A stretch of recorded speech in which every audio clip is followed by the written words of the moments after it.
All right, if you have your Bible, we're going to look at Ecclesiastes chapter 11 tonight.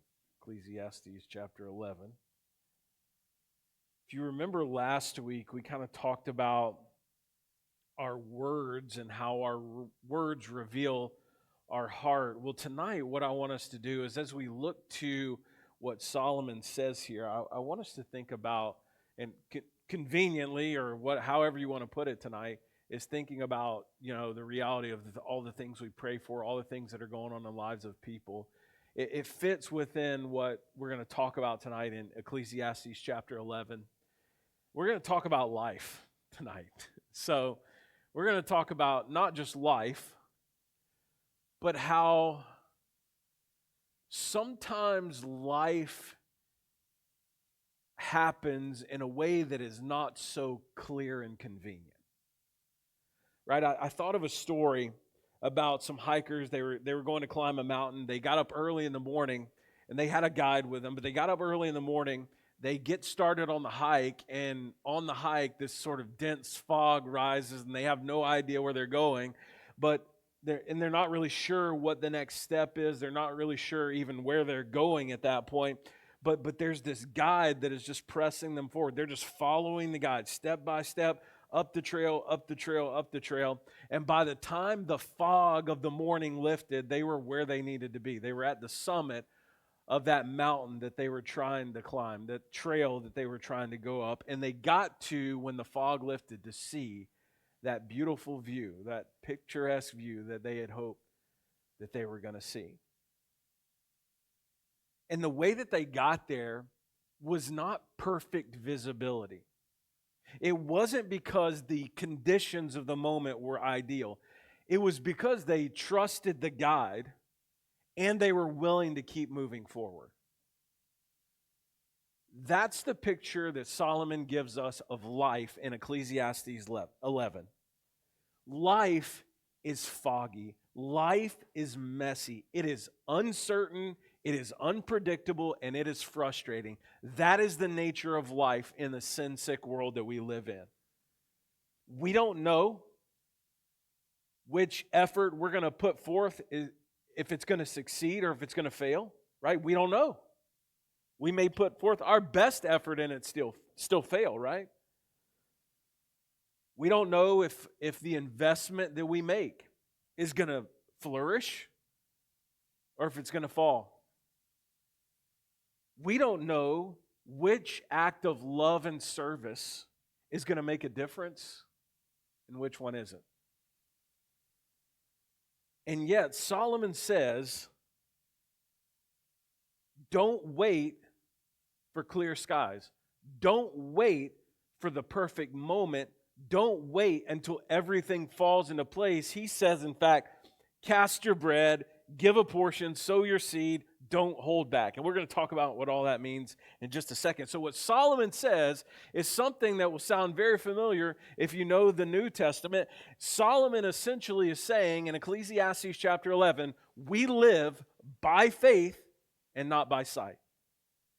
Be generous, do good, even when you don't know the outcomes, even when you don't know what's going to happen, even when you can't see the end in sight, because God sees what we don't see. And He calls on us not to control everything, but to trust Him in everything. God sees what we don't see. And so we trust in Him. And so the question that we ask ourselves, or we should ask ourselves, is not what do I know, but will I trust God enough to act even when I don't know? Ecclesiastes chapter 11, beginning in verse 1, cast your bread upon the waters, for you will find it after many days. Give a portion to 7 or even to 8, for you know not what disasters may happen on earth. If the clouds are full of rain, they empty themselves on the earth. And if a tree falls to the south or to the north, in the place where the tree falls, there it will lie. He who observes the wind will not sow, and he who regards the clouds will not reap. as you do not know the way the Spirit comes to the bones in the womb of a woman with child, so you do not know how the Lord, you do not know the Lord, the work of God who makes everything. In the morning, sow your seed. At the evening, withhold not your hand. For you do not know which will prosper, this or that, or whether both will be alike. This is sort of the grand finale of Ecclesiastes, where Solomon is moving into this final section. And so far, the discussion throughout is that what does it look like to live life under the sun, right? To live life in this, on this world, in this on this planet, right? In this moment right now, what does that look like? And what we've seen so far from Solomon is this perspective that shifts from I'm wrestling with is life meaningful? What is the purpose of life, right? Wrestling with those sorts of questions under the sun. And now he's going to shift to the practical side of this. So if we are going to live under the sun and all these things are vanity, then what do we do? Right? Then how do we live? How do we live faithfully and wisely in a world that is filled with all this uncertainty? Right? In a world where in a world where money doesn't bring happiness, right? In a world where work doesn't bring fulfillment, in a world where nothing really brings fulfillment, what do we do? In the first two verses that Solomon talks about here in chapter 11, it kicks off this bigger section that we're going to work through. But what does he talk about? He talks about active, courageous, faith-filled life. That's what he talks about. You want to know what it looks like for us to live in a world that is uncertain, in a life under the sun, where this world is fading and everything is fading? It's to have faith in God. That's where purpose comes. That's where fulfillment comes. In nothing else. Faith in God. Cast your bread upon the waters, for you will find it after many days. Now, what in the world does that even mean? Right? It sounds a little bit crazy, but it's poetic and it's a metaphor. In the ancient Near East, which is the culture that Solomon is writing in, this would be understood to mean that when you have goods, when you sell goods like grain or bread or whatever, you send those goods, right? You trade those goods, right? You disperse those goods. And what Solomon says here, when he's talking about cast your bread, that's what he's talking about. Because think about it, when you put your grain on a boat and you send it out into the Mediterranean, right? There are storms, there's piracy, right? There are people who are looking to steal what you have. There are long delays because there's not a motor, right? You're basing everything on manpower and wind power. And so, the only way, though, that you're going to profit from trading with nations is to take the risk. Right? You got to throw your bread into the water. You got to put that bread on a ship and let it go so that you can see a return. In the second part of the verse, he says, you'll find it after many days. Here's the thing about life under the sun, folks, and faith, is that there's a reality of delayed return. Because you may operate in faith this moment, but you may not see the return of that faith, the investment on your return, until years later. But Solomon says here, you will find it after many days. Even in the moment where your faith-filled action may look foolish, may feel foolish, even when you're not really certain what this step of faith means, what it's gonna mean, Solomon said it's over time when you go in faith, it's gonna bring blessing. It's gonna happen. It's faith-filled action. That's really what's at the heart of verse 1, right? Throw the bread. There's gonna be a return on the investment. There's gonna be a blessing, but it doesn't come without risk, right? You got to take the chance. That's the faith part of this, right? Where we trust.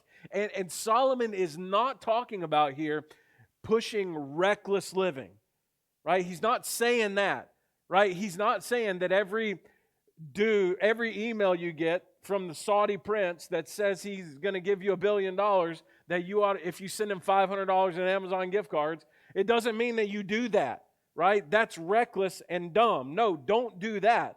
But what Solomon is talking about here is when we live in trusted obedience in a world where outcomes are never guaranteed.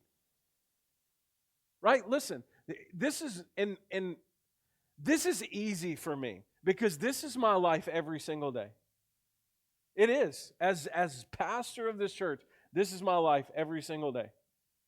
I am making investments in the lives of people in this church. And I have no idea what the return will be. Some it will be seeing families grow up. It will be seeing you grow spiritually as an individual. For others, it will be that they leave. And I'll never see that investment, that return on investment. But the thing about it is, what I believe more than anything else is that God hasn't entrusted me with the return. God has entrusted me with the investment. Right? God has called me to this moment. Right? And I can invest all day and I can pour out all day. But it's God who takes on the responsibility of the return. I just trust Him.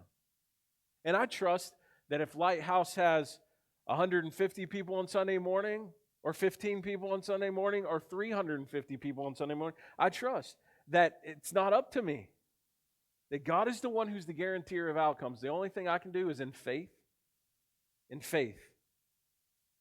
cast my bread. In faith, do what God has called me to do. Kind of sounds like Luke 6:38, right? Give, and it will be given to you. 2 Corinthians 9:6, whoever sows sparingly will reap sparingly, right? The law of sowing and reaping that we talked about. So we give generously, even when there's no promise of sort of an immediate return.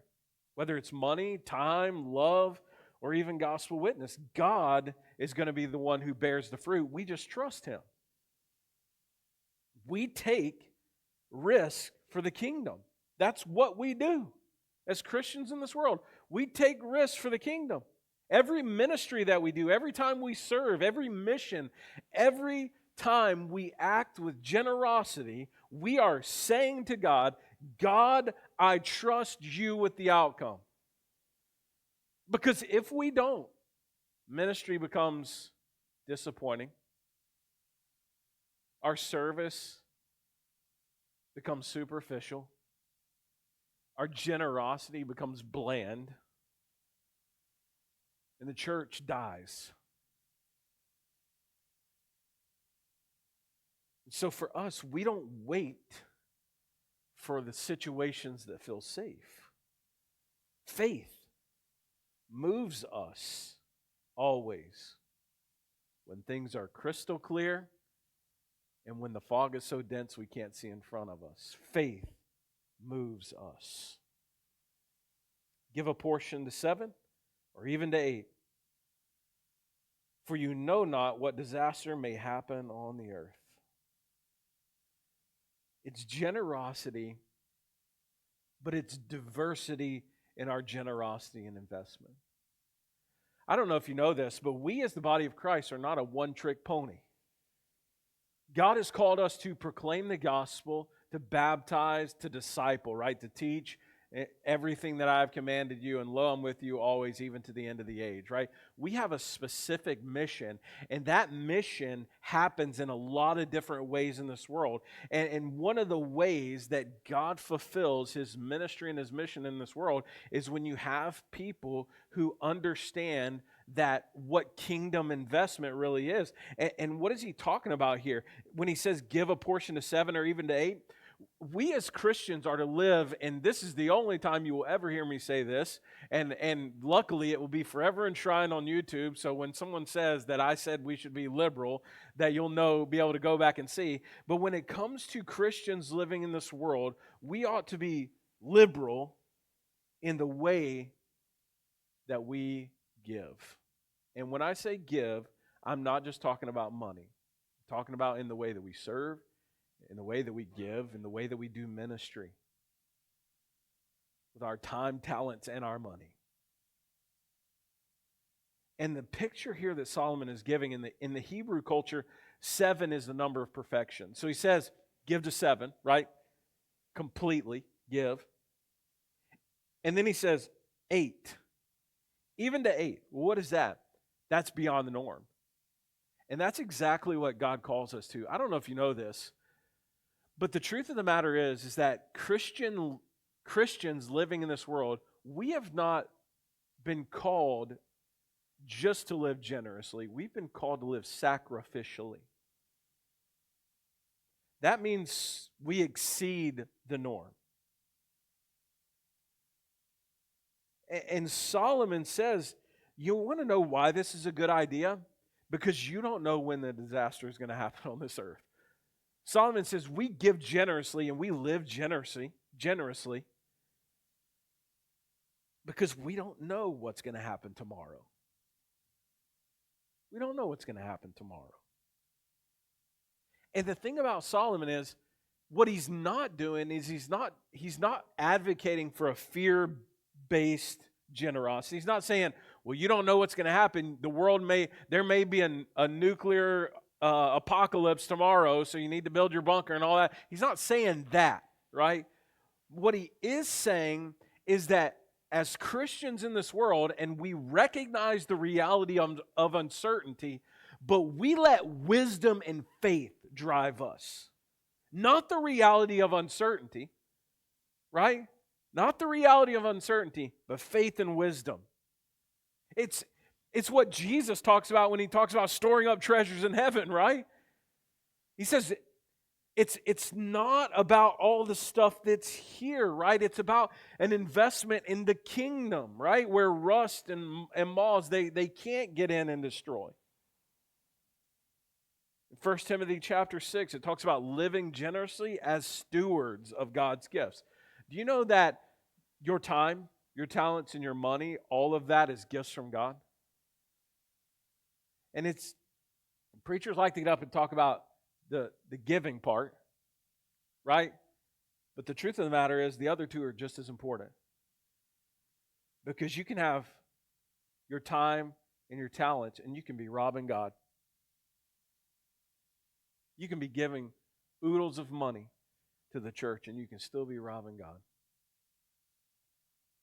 Because the picture that God has given us throughout His Word is that all the gifts that God has given to us are an opportunity for us to return to Him as praise and worship.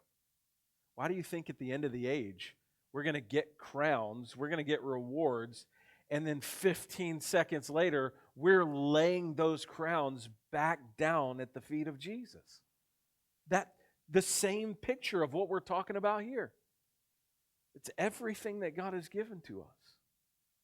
He's called us to spread out our generosity, to invest in people, in ministry, in causes that align with the kingdom. And we do that because we recognize that this world is unpredictable. That I don't know what's going to happen tomorrow. But I don't just divest from the world because I don't know what's going to happen tomorrow. No, I invest.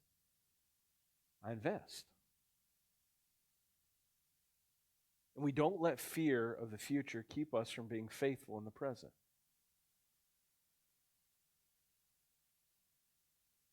Life is unpredictable, but that shouldn't lead us to paralysis. It should lead us to faithful, generous action. We cast our bread. We trust. We trust God with what He's given to us. Even when there's risk, we trust. We give 7, even 8. We live open-handedly because we don't know what tomorrow is going to bring. And the picture that God has given to us is not just that we do these things, but this is the way that God blesses us, right? Through faithful obedience. Why do you think I say things like, you can't live like hell Monday through Saturday and then come in on Sunday and then expect God to pour into your bank account on Monday? But we shouldn't live that way, but that is our mentality, and that's everything wrong with what Solomon is saying right here. It's a complete opposite of what Solomon is saying here. Is that we live different. We think of things different. We look at things different. In fact, if the clouds are full of rain, they empty themselves on the earth. If a tree falls north or south, in the place where the tree falls, there it will lie. Solomon says, listen, if you're not understanding this, let me just tell you the way that the world works. Rain clouds and fallen trees. You don't control either one of them.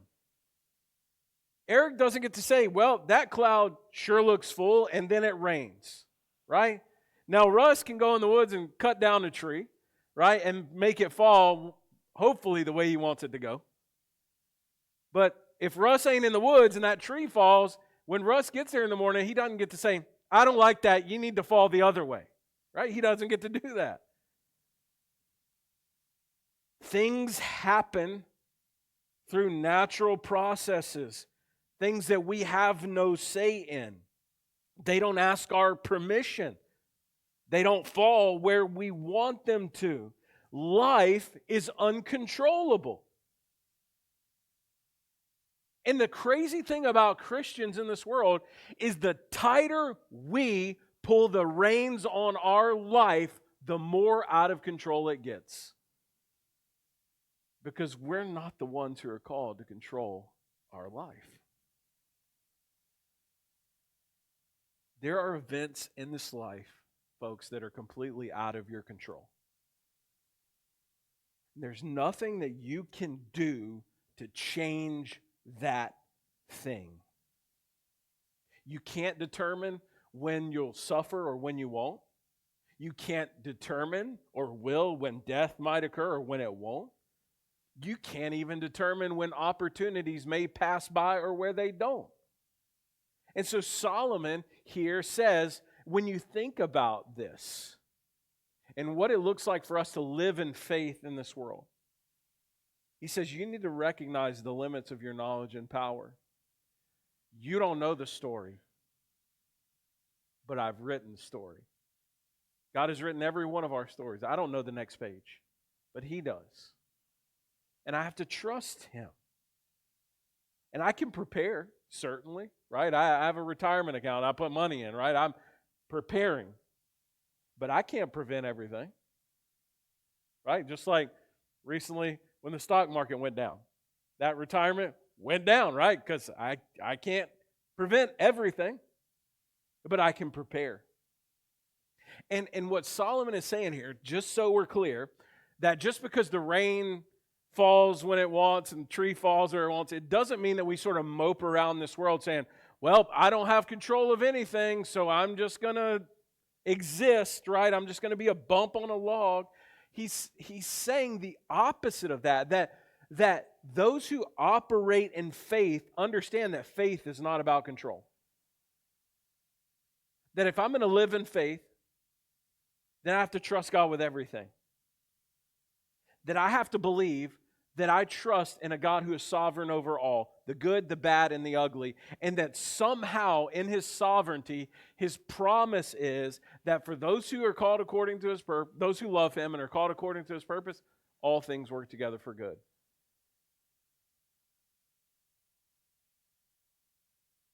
So why would we obsess over the things we can't control? Now, I understand that's an easy question because I do it too. Right? It's easy for me to say that right now, but in my everyday life, I get it. I get it. Right? I can't stop the clouds, right? And I can't stop the rain. I can't reposition the fallen trees. But really, if you think about it, in reality, what does worry actually change? Have you ever thought about that?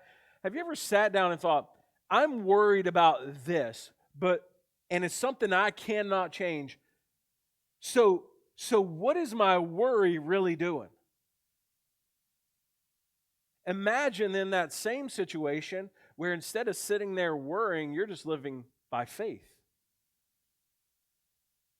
Right? Where I say, you know what? Yeah, stock market took a hit, my retirement took a hit, but eventually, hopefully, right, it's going to take a turn.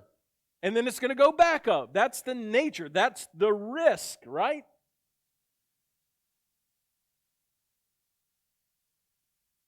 The picture here is, even though we don't know, we still act.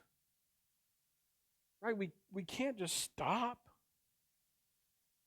We act today. We love today. We serve today because we don't know what the future holds. We don't know what disasters will come.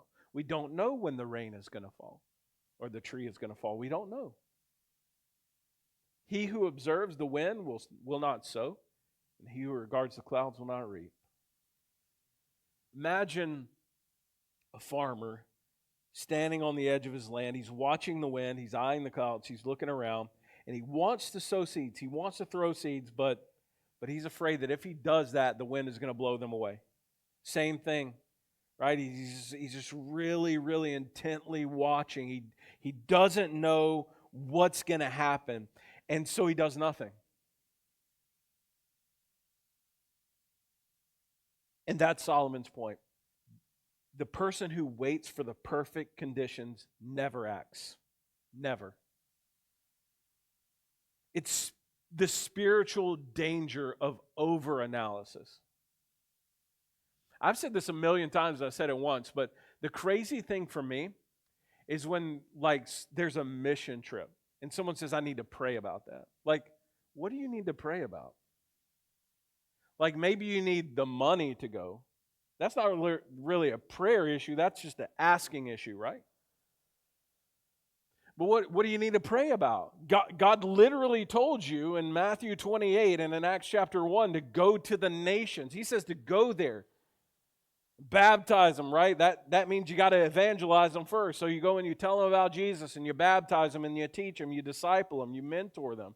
So what do we need to pray about? Now, maybe you need to pray about getting time off from your job. Maybe that's what you need to do. But how long does that take? If you're living in faith, I pray, Lord, if it's your desire for me to go on this mission trip, when I go ask my job for a month off because I'm going to Romania to build a church, they'll give it to me.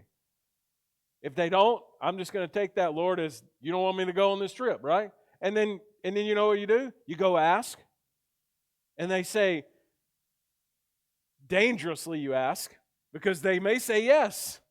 In fact, they may say, yeah, go ahead, we're even going to pay you while you're gone. And then you're like, well, now I have to go. But then what do we do, though? Well, we'll come back and we'll say, yeah, I need to think about this. What about my dog? Right? What about my chickens? And so all of a sudden, right, it's paralysis by analysis, right? Right? We get frozen in the moment analyzing all the possible outcomes. And truthfully, sometimes that's good, but most of the time it's crazy. It's crazy. Here's the thing. And I'm just going to say these things, and they may hurt your feelings. It'll be all right. You'll get over it by the time we're done, I promise.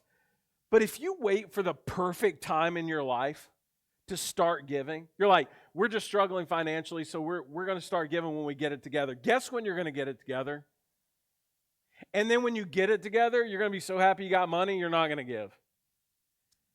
There's never going to be a perfect moment for you to talk to your neighbor about Jesus.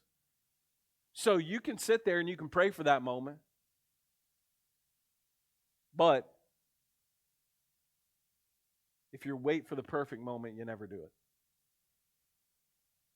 You can wait for your life to be in perfect working order to serve. But that day will never come. That day, someone will ask me to do something. Like, I know you're busy, and they'll ask me to do something, and I'm 99% of the time I'm going to do it, even though I'm busy. Even though I may not even actually have time for it. Honestly, I may not physically have the time for it, but it's like, man, this would be a good opportunity. I'll just do it. Yeah, let's go to lunch. Let's do this. Like, let's do whatever. And I just do it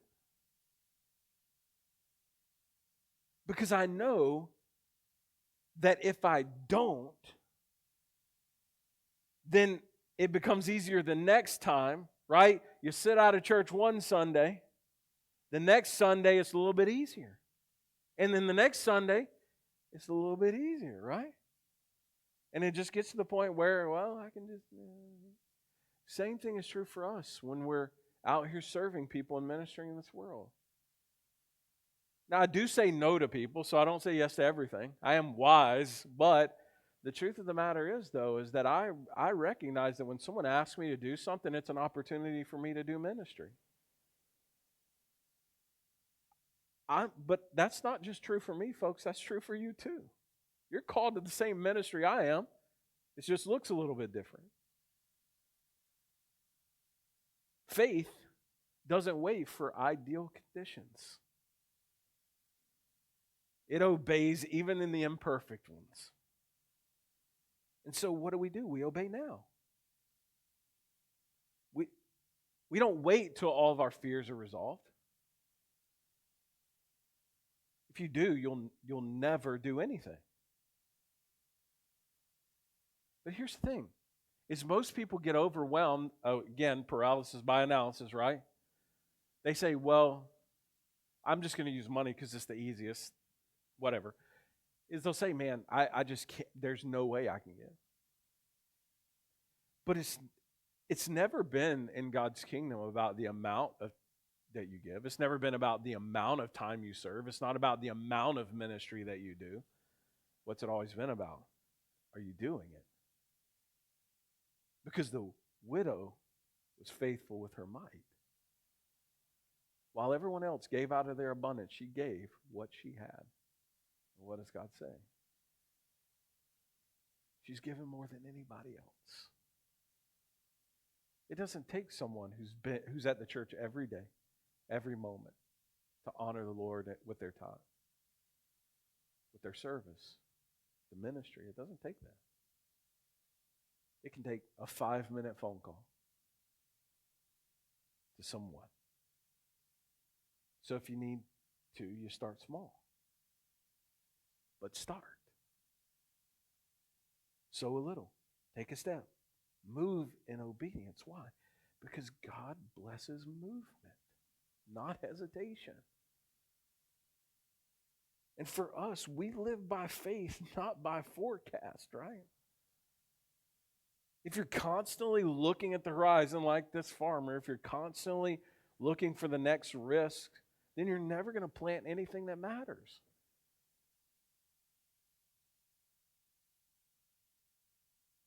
God alone is in control, even in a life full of uncertainty. And trying to manage or predict every outcome is not wisdom, folks. It's fear disguised as wisdom. And Solomon says, stop watching the wind, start sowing. Stop waiting for the clouds to clear. Go reap the harvest. It's obedience, it's daily trust, it's faith, even in the face of the things we cannot and won't know. Because why? Because God governs the rain. Because God governs the tree. And God governs our lives. As you do not know, the way the Spirit comes to the bones in the womb of a woman with a child, so you do not know the work of God who makes everything. Yikes, right? Solomon says, you don't even understand how life begins. Even today, right, with all the scientific knowledge we have, no one can fully explain how a soul is united with a body in the womb of a woman. No one. In Solomon's time, a total mystery would probably be an understatement, right? And he says this to say something broader. You do not know the work of God who makes everything. In other words, in everything, we live by faith. You want to know why? Because God is doing 10,000 things at once. We understand, maybe if we're lucky, 3 of them. But His ways are higher than our ways. He is sovereign. He is wise. He is working out His plan even when we can't trace it, right? Even when we don't understand it. And instead of demanding that we fully understand before we act, Solomon says, how about you trust in the one who understands? And this is crucial to all of this. You don't need to know everything to obey God. You don't need to know everything to obey God. And you don't need to see the whole picture to plant the seed. Faith means living in light of what God knows, not just what you know.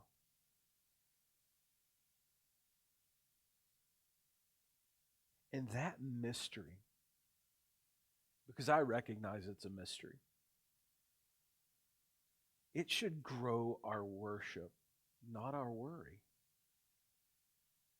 What I mean by that is the fact that God is sovereign over all should bring us to a place to want to sing praises and pray with thanksgiving and gratitude. Because the God who creates life and orchestrates all things is the God who's looking after me. Even in the things that I can't see. And I understand it's hard for us as humanity in the whatever century we're in. But we have to come to terms that we aren't going to know everything. And spiritual maturity for us is not knowing all the answers, it's trusting in the one who does.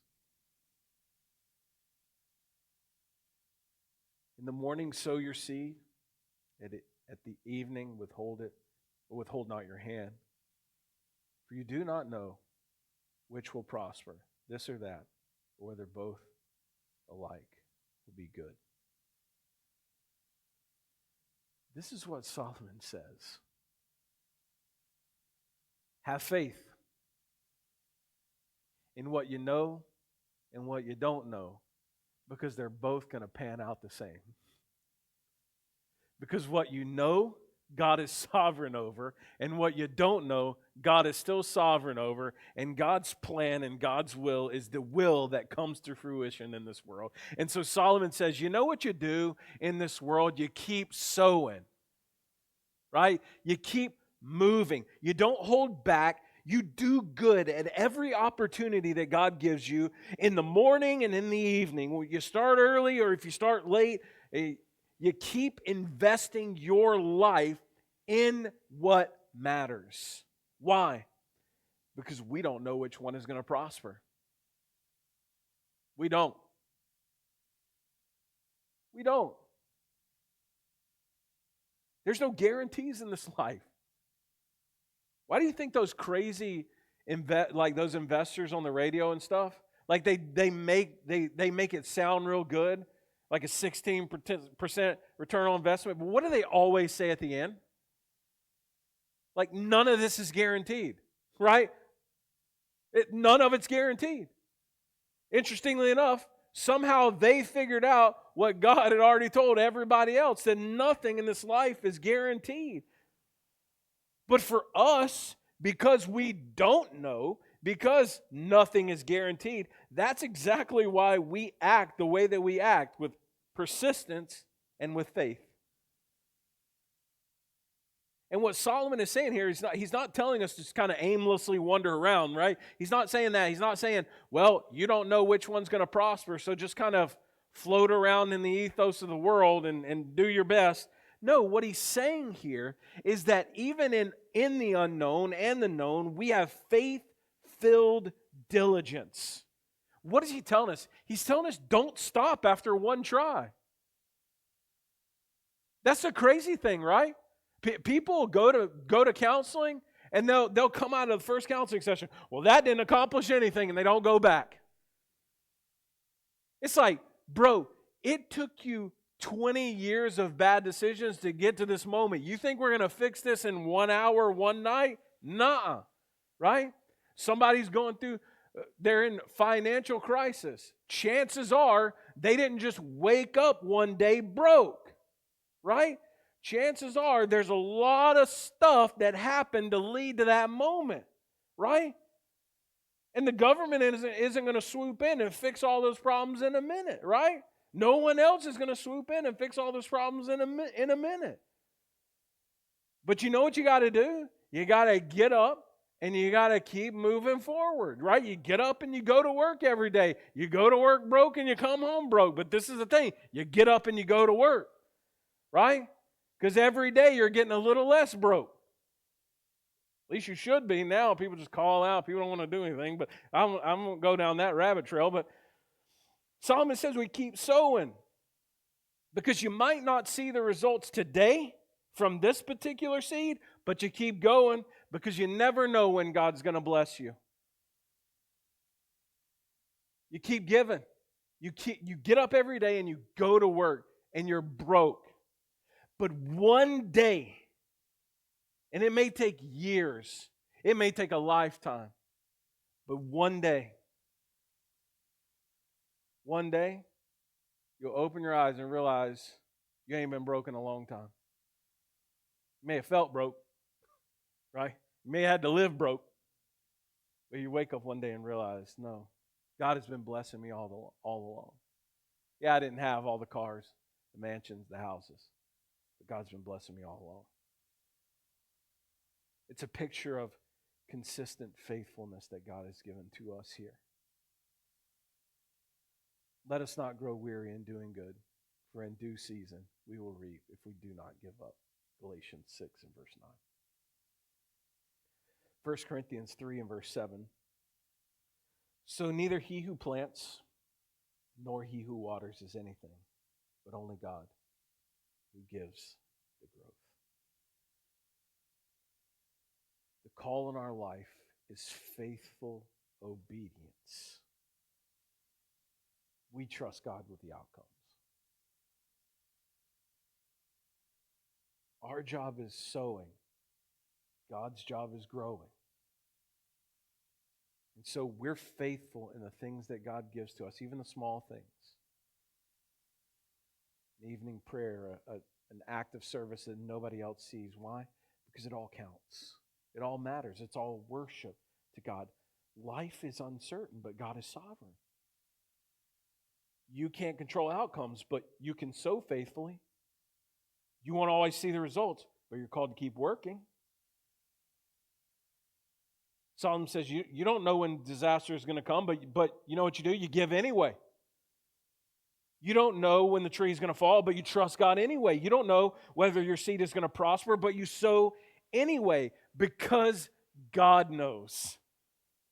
Because God knows. He governs the rain. He knows the womb. He directs the tree where it's going to fall. He is responsible for the rise of nations. And if He's good and sovereign, you can obey even when the sky looks stormy, even when the fog is so dense you cannot see. If God is good and sovereign and He is both, you can obey boldly no matter what. In Asia, there's a specific type of bamboo. For 4 years, it shows zero visible sign of growth. None. And during that time, the farmers, they water it, they weed around it, they protect the soil, but nothing appears. Nothing seems to happen. Then in the 5th year, this happens. Suddenly, in just a matter of a few weeks, that nothing for 4 years becomes 80 feet of bamboo. Here's the question. Did that bamboo grow in a few weeks or in 5 years? The answer is 5 years. It just took that long for the growth to reach the surface. That's how God's kingdom works. You sow, you serve, you speak, you give, and nothing seems to change. You preach, you teach, you pour your life into people, and nothing seems to change. But you don't stop. You don't pull the seed because God is working underneath the surface. So, church, we don't wait for the perfect moment. We're not in search of the perfect moment. We're not withholding what God has given to us. We don't sit on the sidelines in fear. We cast our bread. We cast our bread. We sow the seed. We trust God. And after many days, we will find it. Because faith is not about knowing how it all turns out. It's about knowing the one who does. That's faith. Solomon says to us, live your life this way. In a world of uncertainty and chaos, live in faith. And let that be manifest in faithful obedience to the God of all creation. And surely goodness and mercy will follow you all the days of your life. Any questions?